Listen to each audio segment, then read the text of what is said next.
Hi everyone, this is Lady T with your Libra financial reading for mid-October 2022.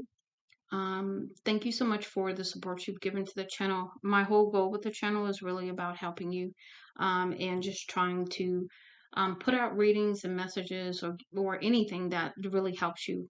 So with that being said, let's go ahead and get started. So Libra, you've gone through, you know, um, some very difficult times with the Ten of Swords being your center energy. So that's feeling, definitely betrayed in some way. Crowning energy, Five of Coins, which is really, just feeling left out of feeling left out in the cold. And I'm not sure if this is a relationship or what this is about, because you're undermining energy is the Four of Wands, which is really about celebration. It's about really wanting to have a good time, but it's also sometimes, in some cases, usually about twin flames, commitment kind of relationships. So maybe there's a commitment that had you, had you feeling betrayed, left out in the cold, but you're wanting to move on to, calmer waters, because you have the Six of Swords is what led up to this. And then just feeling regret and sadness is your outcome. So perhaps, after having this Ten of Swords, feeling left out in the cold, wanting to celebrate, wanting, deeper kind of commitments in your relationships moving forward, and really just feeling, regretful and sadness. And maybe perhaps looking at the three cups that are spilled, instead of understanding and looking behind you to see that there are still two cups that are up. So you still have some options, you still have some opportunities, but maybe at this time you're not looking at them. Because you do, again, what led up to this is you want to move on to calmer waters. Next, we're going to go ahead and look at your, excuse me, we're going to look at your Lady Luck messages, and see what we get there. The first message we have here is for a healer. So maybe you either are a healer, and are just coming into the understanding of that. Or you are perhaps maybe needing to go see a healer. There's a couple of different messages coming in through that. You've Because you do need to let go of old wounds, and so perhaps going to see a healer would be beneficial for you, to help you do that. Really letting go of the past is coming through very clearly there, because you are meant to help others, and that's truly your calling, is helping others. And that's probably why your first card out was a healer. You could be perhaps into Reiki healing as well, too. I'm getting from there. And maybe you're looking into this because now you're acquiring knowledge. Okay, I'm in this situation. I know what I want moving forward. How do I get there? Okay. And the recommendation that's coming through is really paying attention to your dreams, your intuition, really having a closer relationship with your spirit team at this time is going to be beneficial for you, because justice is coming in. Okay. And then we also have speaking your truth. So this is saying what you need to say, saying it in whatever way you need to say it. Not sugarcoating or anything like that, but speaking up for yourself, because what you want matters. And then we have new relationships. So this is about stepping into the new, because you are getting justice. You are stepping into your authenticity. You are letting go of, the old wounds from the past that have kept you stagnant, that have made you feel left out in the cold, that have made you feel betrayed, or have led to these things, right? And so now we're going to talk about the money deck.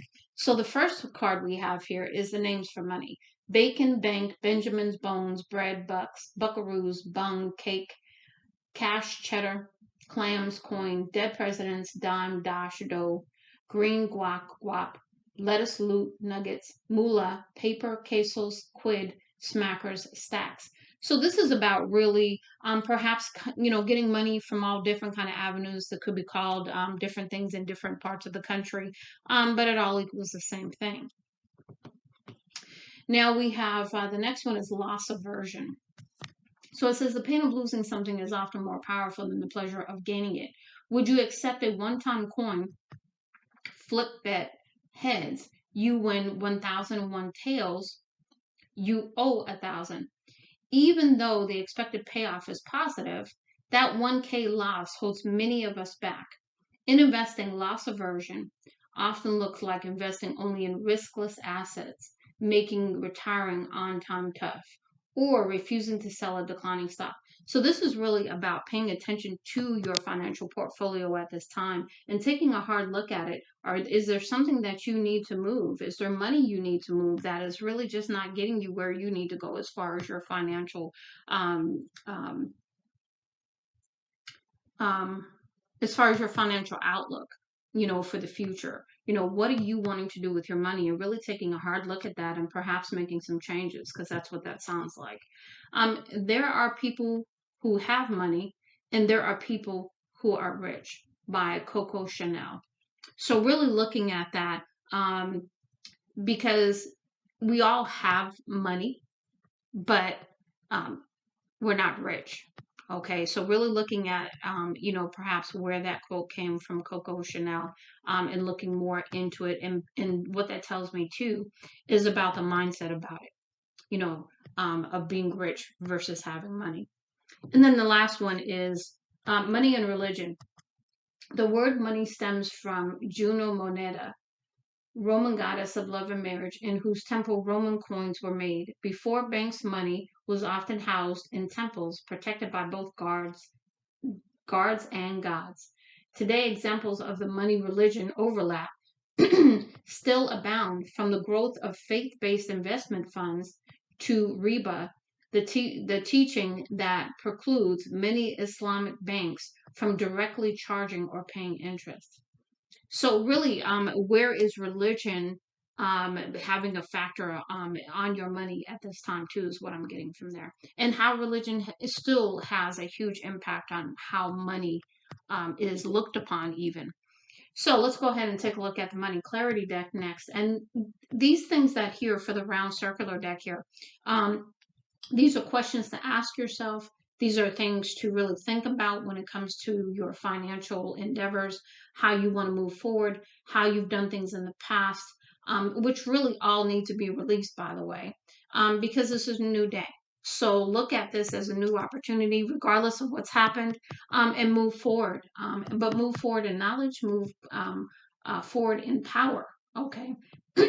Excuse me. We have undercut. In what ways are you selling yourself short? What do you want to do about this? So these are things for you to ask yourself, and perhaps do some free journaling to see what comes up.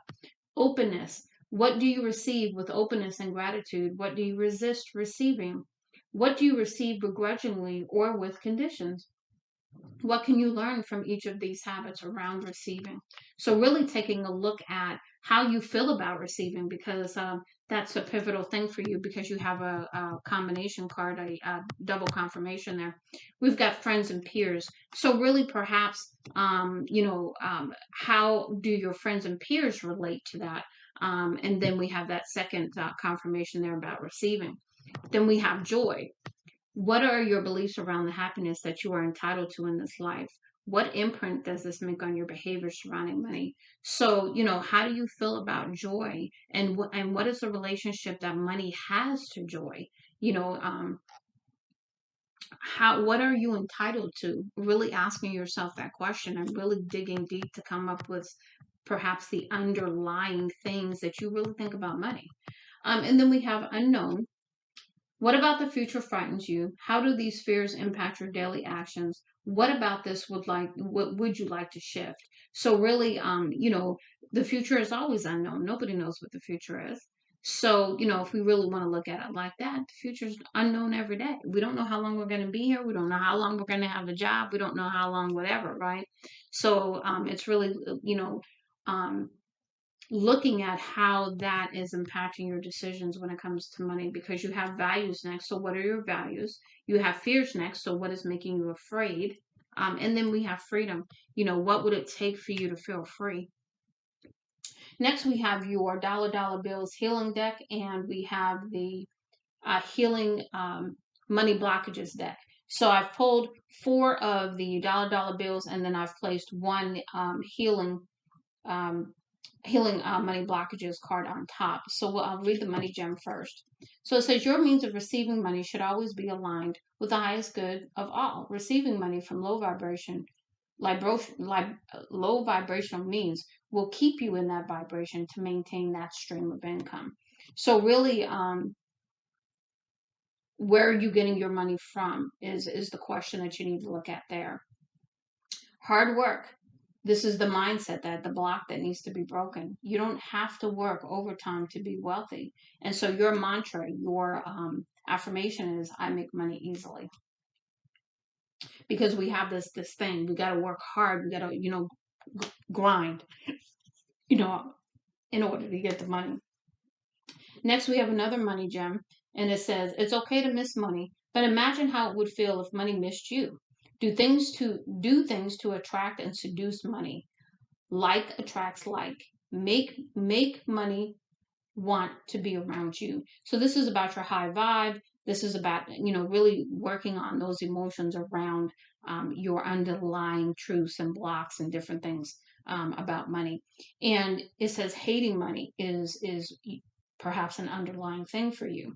You only hate the frustration. Use anger as a motivation. I love making lots of cash. So it could be, hating money because it's coming in and it's going out as fast, or it's not enough, or it's a frustration because perhaps you have to pay bills with it, that kind of thing.